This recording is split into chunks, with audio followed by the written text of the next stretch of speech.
नमस्कार friends, good morning. Classification of living organisms and viruses, इसका part 2 आज हम लोग बात करेंगे। क्लासिफिकेशन सिस्टम्स के बारे में हम लोग बात कर रहे थे। प्रीवियस वीडियो में हम लोगों ने 2 kingdom classification, 3 kingdom classification and 4 kingdom classification system के बारे में पढ़ लिया था। आज बात करेंगे 5 किंगडम क्लासिफिकेशन सिस्टम की। 5 kingdom classification system was proposed by R.H. Whittaker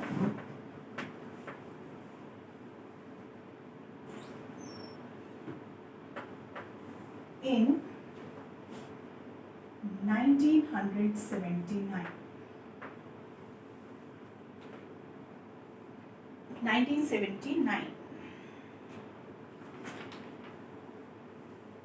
Sorry, 69.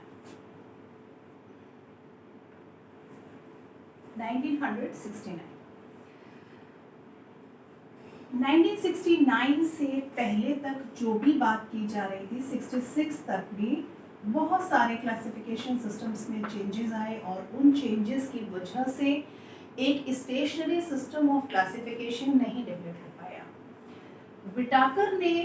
RH. Whittaker ने जब 1969 में 5 किंगडम क्लासिफिकेशन सिस्टम प्रपोज किया तो यहाँ इन्होंने जितने भी ग्रुप्स थे ऑर्गेनिजम्स के, इनको 5 किंगडम्स में डिवाइड कर दिया। Kingdom Monera,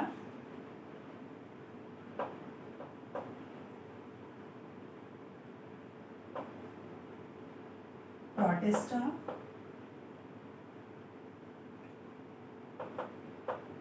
fungi, Plantae and Animalia.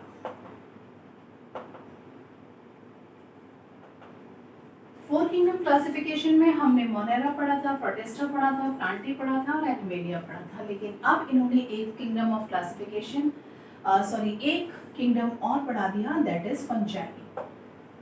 तो इन्होंने जितने भी ये 5 किंगडम्स जो बनाए थे उनको क्लासिफाई करने के लिए कोई 5 बेसिस यूज किए थे और वो बेसिस थे ये 5 पॉइंट्स। कौन कौन से? सबसे पहला सेल का स्ट्रक्चर, इनका मेन बेसिक स्ट्रक्चर कैसा होता है, सेल्यूलर स्ट्रक्चर। उसके बाद इनका मोड ऑफ न्यूट्रिशन कैसा होता है, थैलस का ऑर्गेनाइजेशन किस तरीके का है, किस तरीके का रिप्रोडक्शन इनमें पाया जाता है, और दूसरा इनके बीच में फाइलोजेनेटिक रिलेशनशिप क्या है। तो ये वो 5 कैरेक्टर्स थे जिनके बेसिस पर उन्होंने सारे लिविंग ऑर्गेनिजम्स को 5 अलग अलग किंगडम्स में डिवाइड किया। वो थे Monera, Protista, fungi, Plantae and Animalia. और वो कैरेक्टर्स थे सेल का structure, mode of nutrition, thallus organisation, reproduction and phylogenetic relationship. इन सारे कैरेक्टर्स के स्टडी के बेसिस पर जब उन्होंने किंगडम को 5 किंगडम्स में डिवाइड किया तो यहाँ पर उनको क्लासिफाई करने के लिए हमने कुछ डिफरेंट पॉइंट मार्क आउट किए हुए हैं जिनके बेसिस पर हम इन 5 किंगडम्स को आसानी से स्टडी कर सकते हैं। सेल टाइप, जो किंगडम मोनेरा होता है, इसके जो सेल्स होते हैं वो कैसे होते हैं, प्रोकैरियोटिक।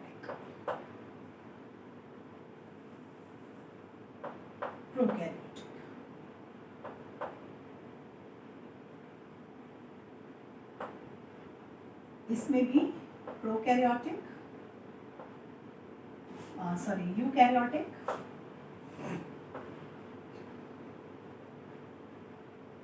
then eukaryotic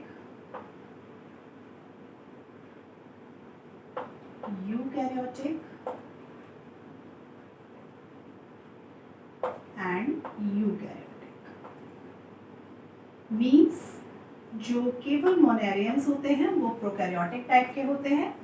अब इसके बाद सेल वॉल, जो सेल वॉल प्रेजेंट होती है वो किस तरीके की होती है, यहाँ पर सेल्यूलोज एब्सेंट होता है, एब्सेंट, अमाइनो एसिड्स प्रेजेंट होते हैं,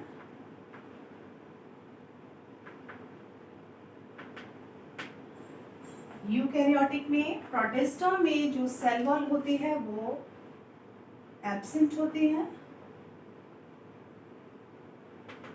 फंजाई में प्रेजेंट होती है सेल वॉल, और प्रेजेंट होने के बाद इसमें सेल्यूलोज एब्सेंट होता है, सेल्यूलोज की नहीं बनी होती। प्लांट में प्रेजेंट होती है और एनिमल्स में टोटली एब्सेंट होती है।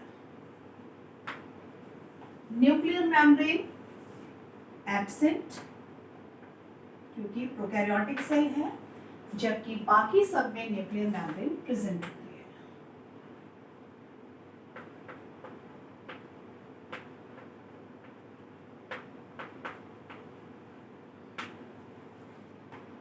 सेल्यूलर ऑर्गेनाइजेशन किस तरीके का होता है? ये है केवल सेल्यूलर सेल टाइप के होते हैं, सेल्यूलर लेवल का होता है।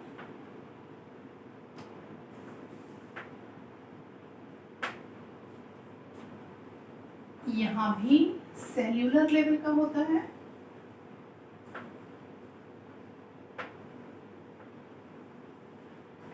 फंजाई में ऑर्गन लेवल का हो जाता है, टिश्यू ग्रेड का, tissue and organ grade.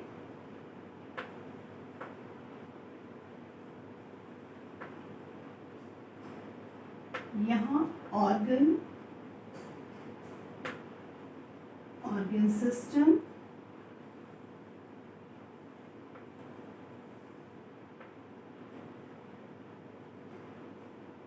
And यहाँ organ,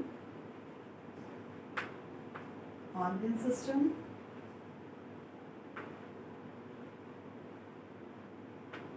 and body organisation. Cell organelles totally absent होते हैं, प्रोकैरियोट्स में प्रेजेंट होते हैं, प्रोटिस्टा में प्रेजेंट होते हैं, यहाँ प्रेजेंट होते हैं, यहाँ भी प्रेजेंट होते हैं और यहाँ भी प्रेजेंट होते हैं। न्यूट्रिशन का जो मोड होता है किंगडम मोनेरा में ऑटोट्रॉफिक होता है, लेकिन by means of chemosynthesis synthesis or photosynthesis।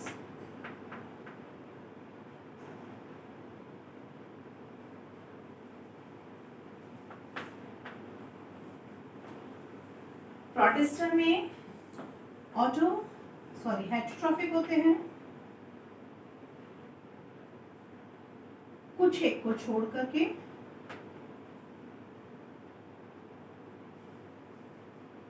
Heterotrophic और autotrophic.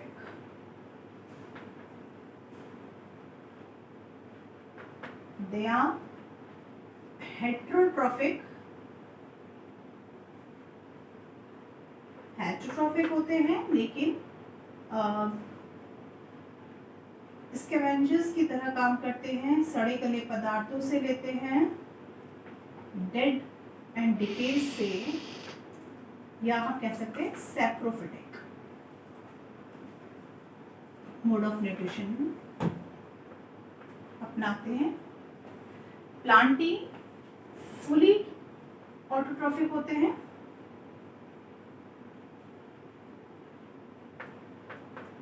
that is by means of photosynthesis।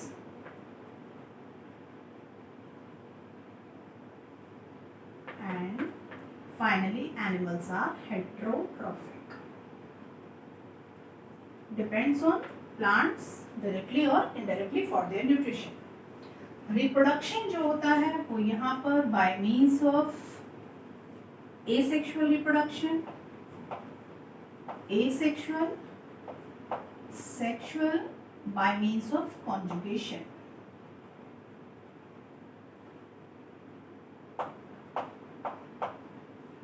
Protista में asexual and sexual,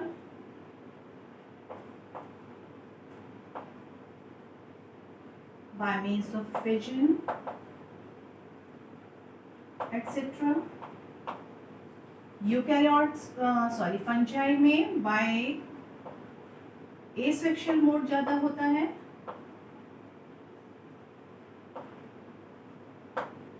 by means of conidia etcetera. Plantae में सेक्सुअल रिप्रोडक्शन ज्यादा डेवलप्ड है, both vegetative, asexual and sexual, जबकि asexual and sexual reproduction यहाँ sexual ज्यादा होता है एनिमल्स में। एग्जाम्पल है मोनेरास के, जैसे बैक्टीरिया, साइनोबैक्टीरिया,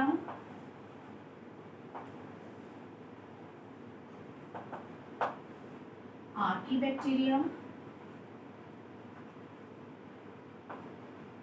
एटसेट्रा। प्रोटिस्टा के अमीबा या पॉलीफेरास, प्रोटोजोआस,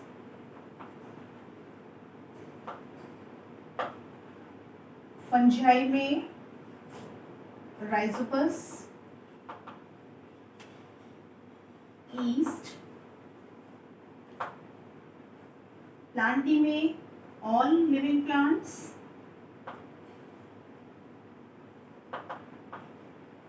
एंड एनिमल्स में ऑल एनिमल्स एक्सेप्ट दीज। तो ये 5 किंगडम प्रपोज किए थे विटाकर ने, और ये उनके कुछ जनरल कैरेक्टर्स थे जो उन्होंने प्रपोज किए, जिसके बेसिस पर उन्होंने अलग अलग 5 किंगडम्स को डिवाइड किया और उनके बेसिक कैरेक्टरिस्टिक समझाए। लेकिन इनके जो क्लासिफिकेशन दिया था, इसके कुछ मेरिट्स भी थे और कुछ डिमेरिट्स भी थे। तो उन मेरिट्स और डिमेरिट्स के बारे में अब बात करते हैं। Merits of classification, 5 kingdom classification. अब हम लोग बात कर रहे थे merits and demerits of 5 kingdom classification system. पहले मेरिट्स के बारे में बात करते हैं। कुछ पॉइंट्स जैसे यूग्लिना को प्रोटिस्टा में रखा गया है, जो कि एक स्पेसिफिक ऑर्गेनिज्म था, यूकैरियोटिक ऑर्गेनिज्म था, इंटरमीडिएट लिंक था, और इसको स्पेसिफिक ग्रुप प्रोटिस्टा दिया गया। जितने भी फंजाई थे यहाँ पर उनको एक सेपरेट किंगडम प्रोवाइड किया गया, किंगडम फंजाई। क्यों? क्योंकि फंजाई के कैरेक्टरिस्टिक जो है वो न प्लांट से सिमिलर थे और न एनिमल से सिमिलर थे। इसके बाद अलग किंगडम मोनेरा बनाया गया, जिसमें प्रोकैरियोटिक यूनिसेल्युलर ऑर्गेनिजम्स को ग्रुप किया गया। ये एक खास बात थी इस 5 किंगडम क्लासिफिकेशन की। जो 5 जनरल कैरेक्टर्स थे जिनके बेसिस पर उन्होंने लिविंग ऑर्गेनिजम्स को डिवाइड किया था, डिफरेंशिएट किया था, जैसे कि cellular organisation, thallus organisation, presence of cell wall, जो फाइलोजेनेटिक रिलेशनशिप्स, ये सारे वो कैरेक्टर्स थे जिनको बेसिकली सबसे पहला जब सिस्टम प्रोवाइड किया गया था उसमें यूज किया गया था। तो बहुत बेसिक कैरेक्टर्स को लेकर के उन्होंने ऑर्गेनिजम्स को डिफरेंशिएट किया। उसके बाद इनका जो सिस्टम ऑफ क्लासिफिकेशन था उसमें ग्रेजुअल इवोल्यूशन दिखाई देता है कि मोनेरन ऑर्गेनिजम्स जो थे वो मोस्ट प्रिमिटिव टाइप के थे, और जो एनिमल किंगडम को बिलोंग करने वाले स्पीशीज थे वो हाईली डेवलप्ड टाइप के थे। तो कैसे एक ग्रेजुअल इवोल्यूशन हुआ होगा अर्थ पर, उसको इंडिकेट करता है। और उसके बाद इसमें जो प्लांट किंगडम और एनिमल किंगडम है उनके जो कैरेक्टर्स हैं वो काफ़ी होमोजीनस हैं, काफ़ी सिमिलर दिखाई देते हैं एक दूसरे के। तो ये कुछ मेरिट पॉइंट्स थे, कुछ खास पॉइंट्स थे जिनके जो इस 5 किंगडम क्लासिफिकेशन सिस्टम को फेवर किया करते थे। लेकिन उसके साथ साथ कुछ डिमेरिट्स भी थे, कुछ प्रॉब्लम भी क्रिएट हुई। जैसे किंगडम प्रोटिस्टा जो था ये यूनिसेलुलर यूकैरियोट्स को इंक्लूड करता है, जिसमें कि प्लांट स्पीशीज भी हैं और कुछ एनिमल स्पीशीज भी हैं। तो उनको कैसे डिफरेंशिएट किया जाए। इसके बाद क्लोरेला, क्लोमाइडोमोनास जो यूनिसेलुलर ऑर्गेनिजम्स थे इनको इन्होंने प्लांट किंगडम में रखा, जबकि क्योंकि ये यूनिसेलुलर यूकैरियोट्स थे तो इनको किंगडम प्रोटिस्टा में रखा जाना चाहिए था। इसके बाद यूग्लिना, स्लाइम मोल्ड, इनको इनके बेसिक कैरेक्टर्स के बेसिस पर अलग अलग डिफरेंशिएट नहीं करा गया। वायरसेस और वायरॉइड्स को कोई स्थान नहीं दिया गया और उसके बाद लाइकेंस को भी कोई स्थान नहीं दिया गया। तो ये कुछ कैरेक्टर्स थे जिनकी बेसिस पर 5 किंगडम क्लासिफिकेशन और 5 किंगडम क्लासिफिकेशन सिस्टम आया। इसके बाद था next system of classification, that is 6 kingdom classification system.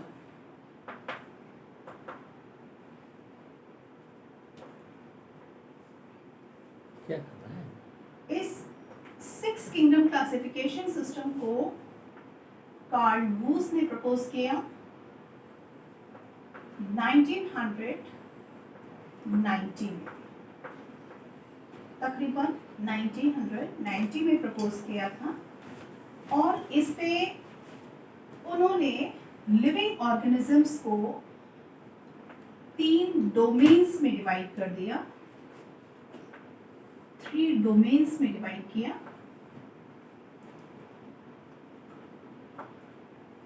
Number 1 domain archaea,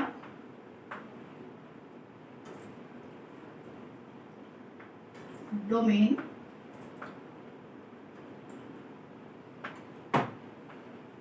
यूकैरिया and domain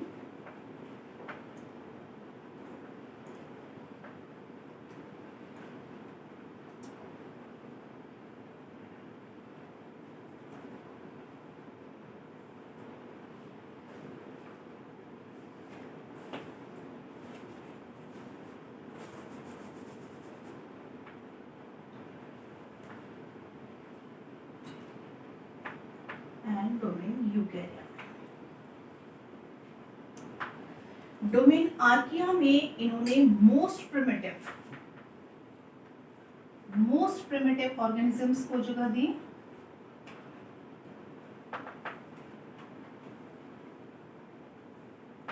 जैसे साइनोबैक्टीरिया, आर्कीबैक्टीरिया,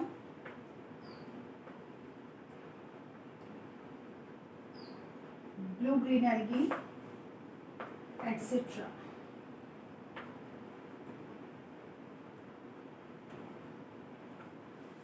इसके बाद यू बैक्टीरिया में प्रोकैरियोटिक ऑर्गेनिजम्स थे,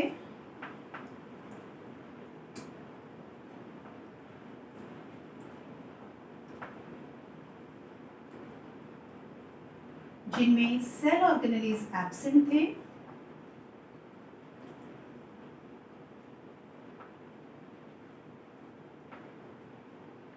सेल वॉल प्रेजेंट था,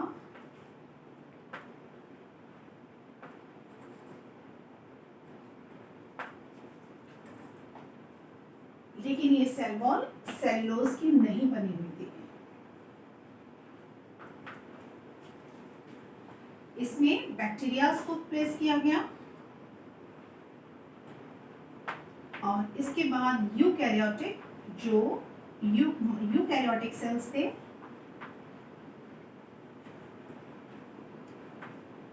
सेलुलर ऑर्गेनाइजेशन था।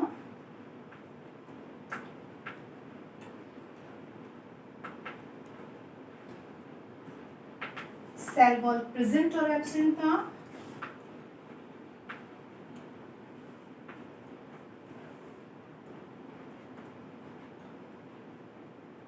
ऑटोट्रॉफिक और हेटरोट्रॉफिक मोड ऑफ न्यूट्रिशन था।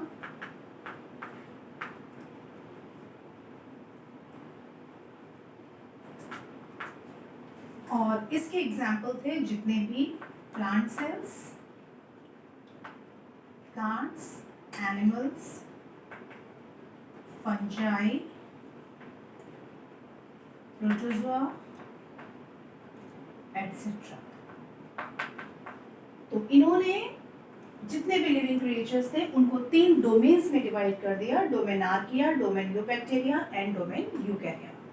यहाँ पर हमारे सिस्टम ऑफ क्लासिफिकेशंस खत्म होते हैं। अब इसके बाद नेक्स्ट लेक्चर में हम लोग बात करेंगे वायरसेस क्या होते हैं, वायरस के स्ट्रक्चर्स क्या है, उनका ऑर्गेनाइजेशन किस तरीके का है, इसके बारे में। Thank you.